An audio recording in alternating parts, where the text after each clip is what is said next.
Hi guys, how are you doing? I thought I would take a minute to show you a 21-day Fix approved recipe. Typically used for breakfast, but it could be for a snack or a dessert or something like that. It's great for if you're having company over, family over. You can make these ahead of time. I would say probably no more than 4 days in advance. But you want to try to keep it overnight. They're called overnight oats, and I'll show you how easy they are. All right? For this recipe, I'm going to be using my purple, which is fruit container, my protein container for the yogurt. I'm actually going to use the orange container. It's going to be a free food. And I'm going to use one yellow container of oats, which of course is going to be my grains. It's really simple to do. I thought today I would use some leftover cherries that I have, some sweet cherries. I pitted those and cut those up, and I used some apples.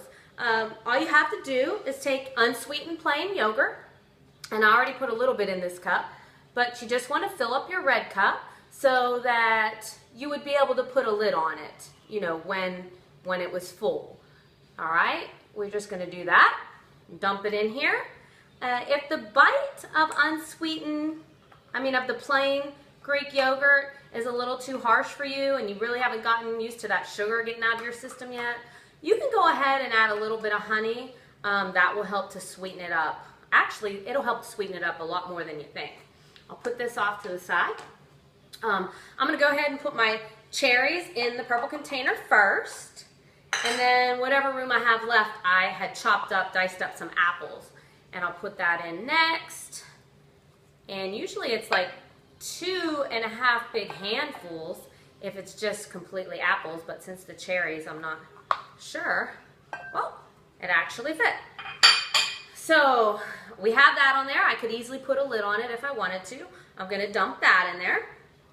And now what I'm going to use are the oats. I'm going to use steel cut oats because they have a little bit more bite to them and a little bit more texture. And notice I have in both of these containers the rolled oats and the steel oats. I left room at the top of it for expansion, for the absorption of the fluid or the liquid that you put in there. You always want to do that and measure oats after you've cooked them or after the water's absorbed.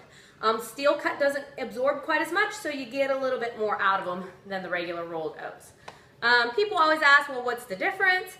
It's pretty much how they're processed. The regular oats are kind of like steamed and rolled, steamed again and then toasted. And then the steel cut oats are like kind of just chopped up real thick into pieces, and they're made from like corn kernels, things like that. So there's not too much of a difference except for the processing.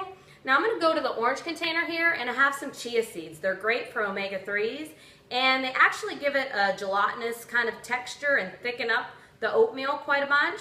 So if you want to go ahead, it's about a teaspoon, and since I'm using such a small amount and they're so tiny to begin with, they're more for just texture, and it's going to be our free food in this dish. Other than that, I'm going to use a little bit of unsweetened cashew milk. It could be coconut, almond milk, vanilla milk, whatever kind. You just want to stick with unsweetened. And I'm going to use probably less than 4 ounces. Autumn actually did a great kind of blog, kind of video about unsweetened almond milk, coconut milks, things like that. And she kind of had a disagreement with her nutritionist. And if she's using 8 ounces or less of unsweetened coconut, cashew, almond milk, something like that, she does not count it as a yellow container at all. So take that advice as you will. It depends how strict you want to be with your nutrition. If you kind of want to follow the nutritionist to a T, then yes, you want to count 8 ounces of unsweetened, I believe as half a yellow. And otherwise, for me, I'm not going to count that as anything because, 4 ounces is really not really of any importance. It's going to be kind of a little goopy mess, a little bit watery from the almond milk. Cashew milk. You could add a little bit more if you wanted to, or a little bit less.